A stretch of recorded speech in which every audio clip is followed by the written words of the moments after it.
Cette semaine à l'émission, 2 VUS de luxe électriques, Genesis GV70 électrifié et Cadillac Lyriq. Parlons des prix. Oui, la gamme de prix est assez simple chez Cadillac. Ça commence à 71 000 et on peut se rendre jusqu'à 86 000 Notre variante, une Sport 3 4 roues motrices avec des options, est à 88 800 Ouais, chez Genesis, on a moins de versions proposées que chez Cadillac. On en a 2. La première, ça commence à 78 500 Vous rajoutez 10 000 et vous passez à l'autre. 88 500 Mais notre modèle à l'essai, avec une option de peinture, on est à 89 000 bien pile. Donc, seulement 200 de différence entre nos deux modèles. Ça prouve qu'on a raison de les comparer. Allons tout de suite voir la présentation de nos deux modèles. Pointage. Compte tenu de leur prix équivalent, les deux véhicules obtiennent 3 sur 5.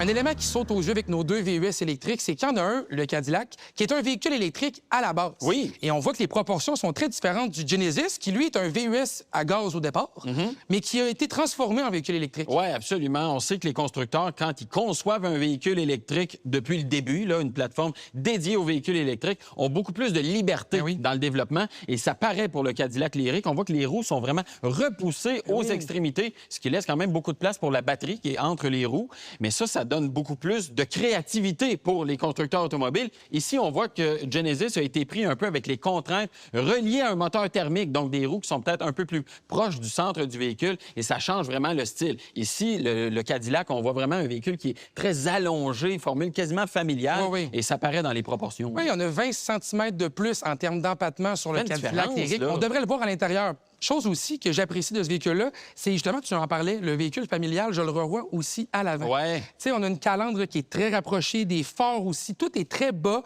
tout est très plongeant aussi. Et ça, c'est des attributs qu'on va voir à des voitures, généralement, à des berlines, à des voitures familiales. Et là, je pense que là, on a gardé cette recette-là. Je trouve ça agréable qu'on n'ait pas essayé de faire un VUS. On a fait un véhicule utilitaire, à des caractéristiques de VUS, clairement. Genre de multisegment. Et on est un peu partout avec le style.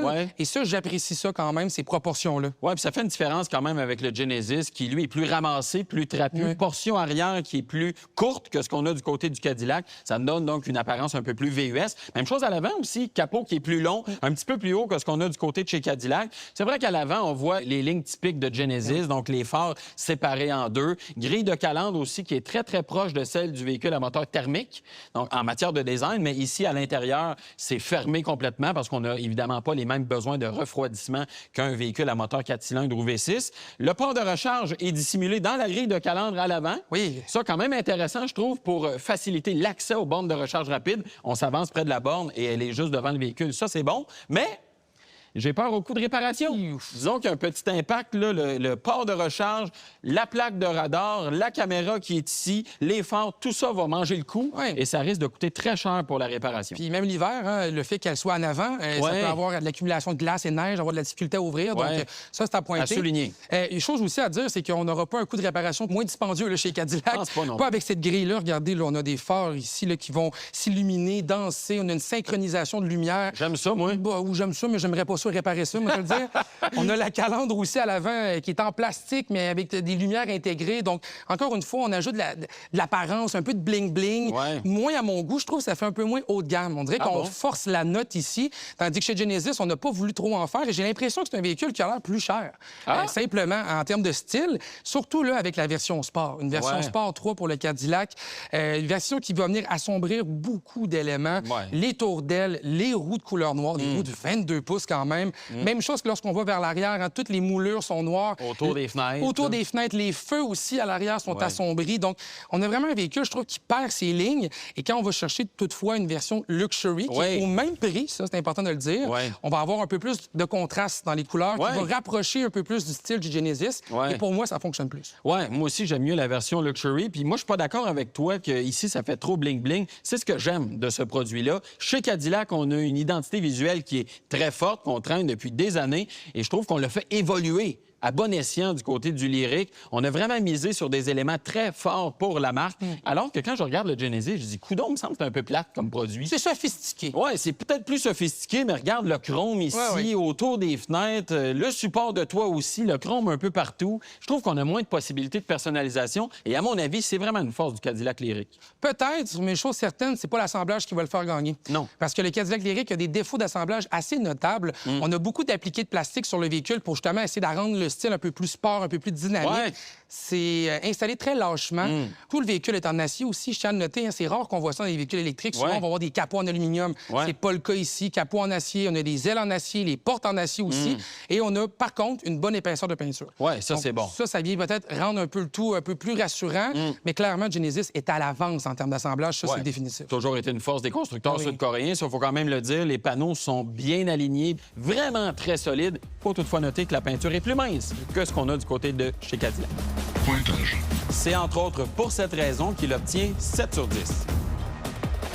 Tandis que le Cadillac fait mieux et obtient 8 sur 10. Nous sommes dans la région de Charlevoix pour mettre à l'essai nos 2 VUS électriques de luxe. Absolument. 2 véhicules haut de gamme et je m'attends du confort, je m'attends à être dorloté à bord de ces 2 VUS. Oui, à bord, mais aussi sur la route. Il ne faut pas que ça se fasse au détriment de la performance. Oui. On va aller voir ça.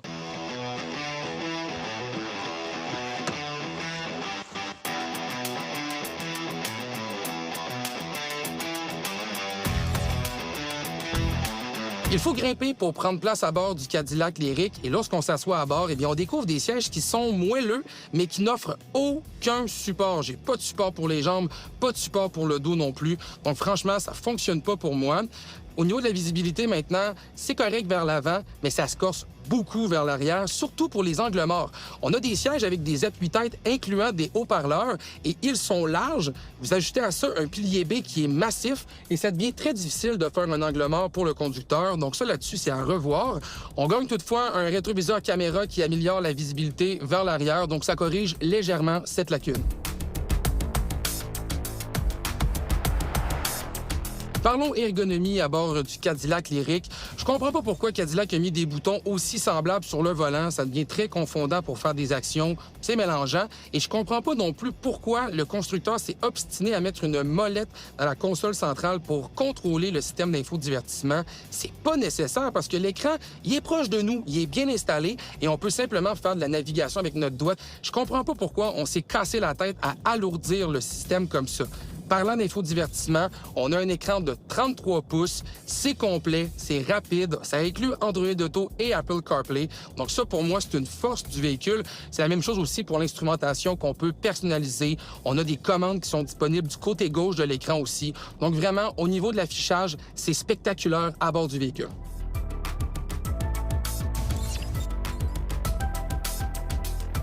Premier constat avec le Genesis GV70, c'est que c'est facile de monter à bord et quand je prends place dans les sièges, très confortable. Vraiment, bon support pour les jambes, pour le dos. Plus d'ajustements que dans le Cadillac. Aussi, on peut même cintrer le dossier pour avoir un meilleur support. Ça, c'est vraiment très bon. Moi, je trouve que l'assise est un peu longue. Souvent, on critique les constructeurs parce que l'assise est trop courte. Ici, c'est un peu trop long, mais c'est vraiment la seule critique parce que pour le reste, on est vraiment mieux assis que dans le Cadillac. Visibilité, c'est meilleur aussi que le Cadillac. On a des piliers plus minces, les rétroviseurs qui dégagent l'angle mort vers l'avant, même vers l'arrière, les piliers sont minces. Et en plus, on a le rétroviseur caméra qui nous donne un coup de main de ce côté-là. Avantage Genesis. Pour 2026, Genesis a retravaillé la planche de bord du GV70, écran de 27 pouces, écran OLED, excellente qualité graphique. Puis je trouve qu'on a intégré plusieurs astuces. Regardez la carte là, qui est bien dissimulée dans le fond. On peut même paramétrer tout ça dans l'instrumentation. On peut avoir la carte d'une application tierce. Vraiment, c'est bien pensé. C'est moins spectaculaire peut-être l'écran que ce qu'on a du côté de chez Cadillac, mais c'est néanmoins bien intégré. Ce que j'aime peut-être un peu moins, c'est que l'écran est loin. Oui, on a la molette qui est ici, avec laquelle on peut contrôler l'écran d'infodivertissement, mais on s'entend, c'est beaucoup plus facile d'y aller directement et j'aurais aimé qu'il soit un peu plus proche du conducteur. Pour le reste, les commandes, c'est facile d'accès. Même chose pour le volant. Tout ça est très bien, mais s'il vous plaît, rapprochez l'écran pour que ce soit plus facile.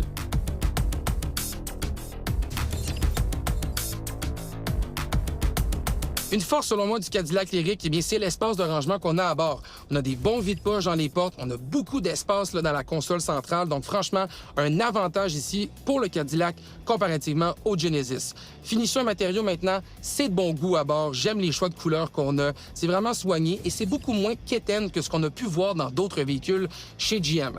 Faut savoir toutefois que c'est spectaculaire au premier regard, mais lorsqu'on prend le temps d'analyser, on se rend compte qu'on a du plastique rigide un peu partout. Et moi, je trouve que ça amène pas le véhicule au niveau de luxe désiré par Cadillac. Parlons rangement maintenant dans le Genesis. Ben, c'est vraiment pas avantageux par rapport au Cadillac Lyriq. Peu d'espace dans les portières et regardez la configuration de la console centrale. Vraiment, il n'y a aucune innovation ici, alors que du côté de Cadillac, c'est beaucoup plus avantageux. On se reprend toutefois en matière de finition. Regardez les choix qu'on a ici. Bleu pâle sur le tableau de bord, en cuir s'il vous plaît. On a du beige un peu plus bas. Il y a plusieurs choix dans le catalogue aussi. Tout est extrêmement bien assemblé. C'est quasiment maladif, la qualité d'assemblage qu'on a dans ce véhicule-là. Éclairage d'ambiance, plusieurs personnalisations possibles. Bref, c'est très bien réussi, mais j'ai une crainte. Les tapis sont vraiment très pâles. Attention, ça va se salir vraiment rapidement. Pointage. Malgré tout, sa bonne qualité de finition lui donne la note de 8 sur 10. Le Cadillac fait moins bien et obtient 6 sur 10.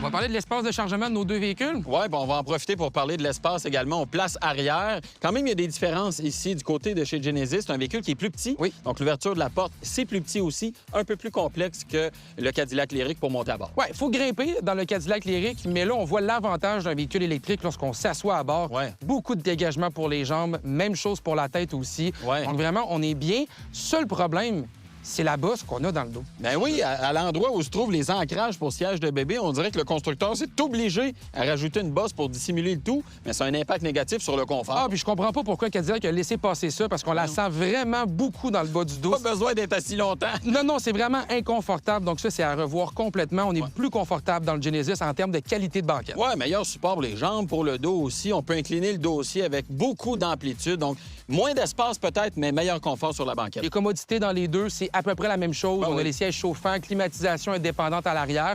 On a un toit ouvrant un petit peu plus grand du côté du Cadillac Lyriq, mais Ouais. c'est très semblable entre les deux véhicules. Ouais. Parlons de l'accès à l'espace de chargement maintenant. C'est toujours la même approche du côté des constructeurs sud-coréens. On en a parlé souvent. Ouais.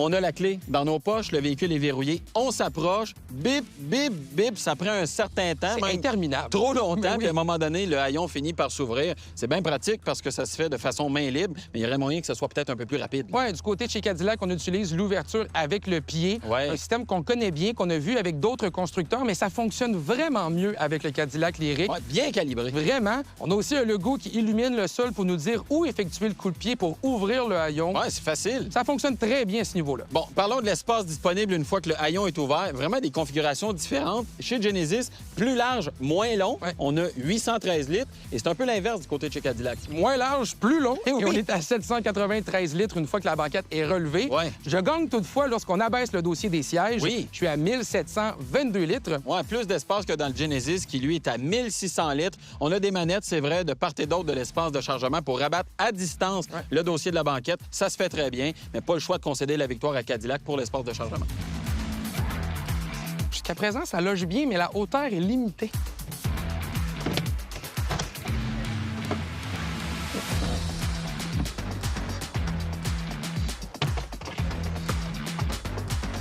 Ah!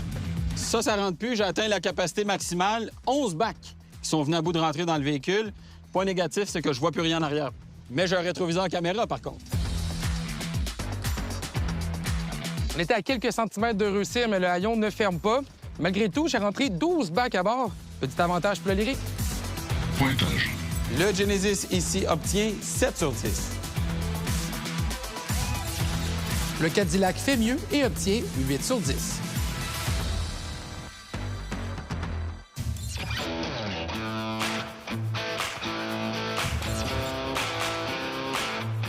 Parlons mécanique avec le Cadillac Lyriq. C'est un véhicule électrique 4 roues motrices, donc on a 2 moteurs électriques, on a 515 chevaux et 450 livres-pieds de couple.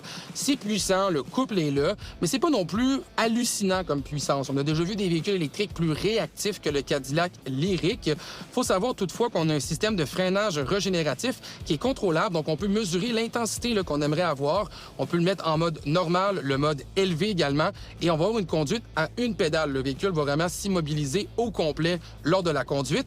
On a aussi une palette derrière le volant ici qui nous permet d'ajuster justement la force de calibration du freinage régénératif, et c'est très agréable à utiliser sur une conduite quotidienne en ville ou sur la grande route. Franchement, ça fonctionne à ce niveau-là. Par contre, ce que j'aime pas du Cadillac Lyriq, eh bien, c'est son freinage tout court. J'aime vraiment pas la sensation qu'on a lorsqu'on enfonce la pédale de frein. Le véhicule est plongeant, c'est mal calibré, c'est pas précis. Moi, c'est à revoir dans mon cas. On a quelques modes de conduite à bord du Cadillac Lyriq. On a le mode promenade, qui est le mode que vous allez probablement le plus utiliser, qui calibre le véhicule de manière plus standard. On peut aller chercher un peu plus de puissance avec le mode sport, et on sent justement que la puissance est appliquée plus rapidement lorsqu'on accélère. On a le mode neige-glace qui va justement s'ajuster selon la température qu'on a à l'extérieur, et on peut aussi personnaliser le style de conduite qu'on aimerait avoir avec le Lyriq. Donc c'est assez standard, mais ça fonctionne bien. Parlons de la mécanique maintenant du Genesis GV70. On est à 429 chevaux. C'est moins que ce que propose le Cadillac Lyriq. 516 livres-pieds de couple, plus que le Cadillac Lyriq. Quand on demande la puissance, oui, ça demeure très puissant, mais j'aime pas du tout le délai de réaction dans l'accélérateur. Un délai qui va être amenuisé de beaucoup quand on utilise le mode sport. Là, c'est beaucoup plus réactif. On a aussi le mode éco qui, lui, vous aurez compris, va atténuer les réflexes du véhicule, donc on va avoir encore moins de réaction. Mais si vous voulez la puissance maximale, vous avez le mode boost directement sur le volant, et là, vous avez 483 chevaux. Ça devient donc beaucoup plus rapide, et il y a un avantage clair ici pour le Genesis GV70 par rapport au Cadillac Lyriq. Freinage régénératif, maintenant, on a des palettes derrière le volant. C'est une force quand même du produit. On peut calibrer le tout vraiment facilement. Ce que j'aime un peu moins, c'est la réaction de la pédale de freinage. Un peu de la même manière qu'avec l'accélérateur. Quand je freine, il y a un délai, il y a une fraction de seconde qui se passe entre la pression sur la pédale et la réaction du véhicule. Et ça, j'aime vraiment pas ça. Ça me donne pas confiance dans la capacité de freinage du produit.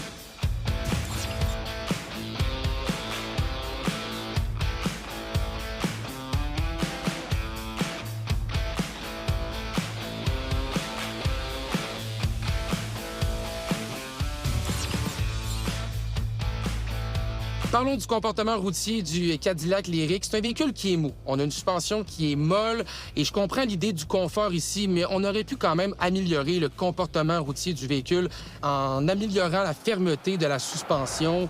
Oui, on a des roues de 22 pouces, mais on dirait vraiment que le véhicule se déporte beaucoup dans les courbes. Même chose aussi pour la direction. C'est aseptisé. On n'a pas beaucoup de communication avec le conducteur, et ça, pour moi, vraiment, ça manque, et on a vraiment un avantage ici pour le Genesis GV70. L'insonorisation, c'est la même chose. Ça fonctionne dans le sens qu'on entend plus ou moins les bruits à l'extérieur, mais on est quand même dans un véhicule très, très dispendieux. Et là-dessus, encore une fois, Genesis prend la pole position. C'est mieux insonorisé dans le produit coréen. On va parler maintenant de comportement routier avec le Genesis. On a une suspension qui est vraiment très souple, qui absorbe bien les trous sur la chaussée. Suspension à lecture de la route aussi qui va ajuster l'amortissement. C'est vraiment bien calibré. Ça donne un bon niveau de confort aussi, quasiment équivalent à ce qu'on a du côté du Lyriq. Mais l'avantage ici, c'est que la suspension nous donne aussi une bonne tenue de route. Donc, avantage ici du côté du Genesis. Ce que j'aime un peu moins, c'est la direction qui, oui, est précise, quand même assez rapide, mais on manque de communication. On ne sent absolument rien. Et comme on a une bonne suspension, ça serait le fun aussi d'avoir une direction qui serait là pour l'accompagner. Matière de confort, c'est vraiment très bon sur la route. Et ça, c'est en grande partie grâce à l'insonorisation. Tout est feutré. On n'entend à peu près rien de ce qui se passe à l'extérieur. Avantage donc ici, encore une fois, du côté du Genesis. Pointage. Il s'en tire plutôt bien sur la route avec 8 sur 10. Pour son comportement moins relevé, le Cadillac obtient 6 sur 10. Jusqu'à maintenant, le Genesis a récolté 33 points et le Cadillac 31.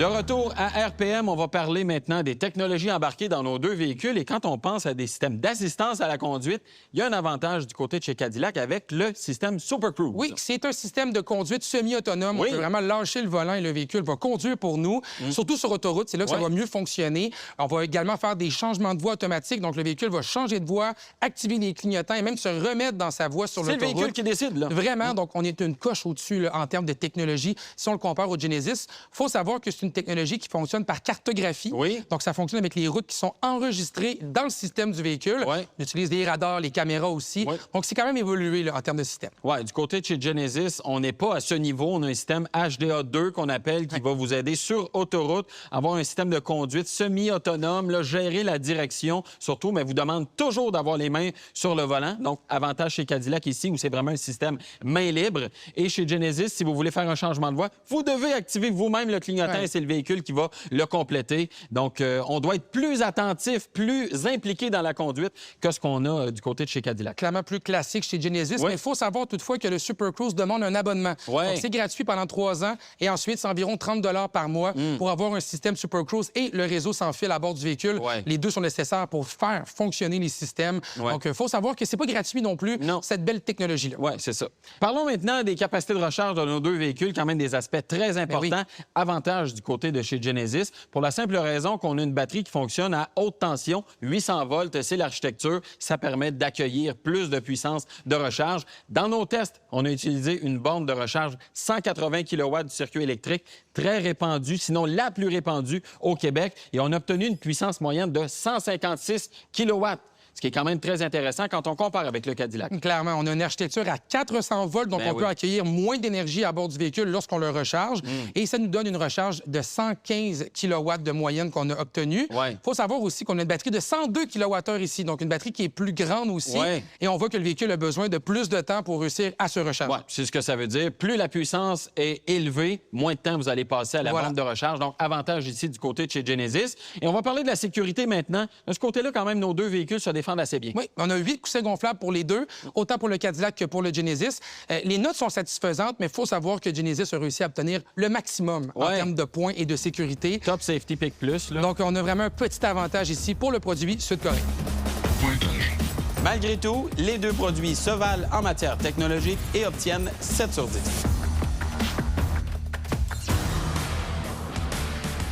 C'est maintenant le temps de parler du coût de possession de nos deux VUS électriques et je vais commencer avec le Cadillac Lyriq. Il faut savoir que le constructeur offre un plan d'entretien de 4 ans, 80 000 km avec le véhicule.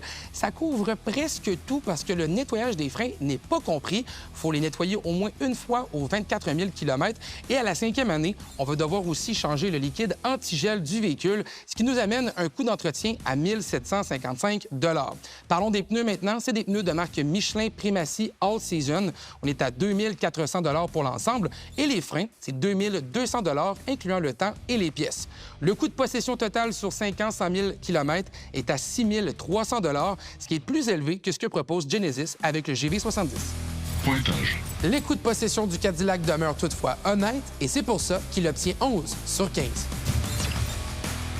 Parlons maintenant du Genesis GV70 électrifié. Contrairement au Cadillac Lyriq, tous les entretiens sont compris pendant 5 ans, 100 000 km. On pense donc à une inspection visuelle aux 12 000 km environ. 24 000 km, on va changer le filtre à air de cabine et on va faire l'entretien des freins. Et à 48 000 km, on va vidanger le liquide de frein. Et comme tout ça est compris sur 5 ans, 100 000 km, vous avez une facture à 0 $. Pour ce qui est des pneus, maintenant, on a des Michelin Primacy Tour AS.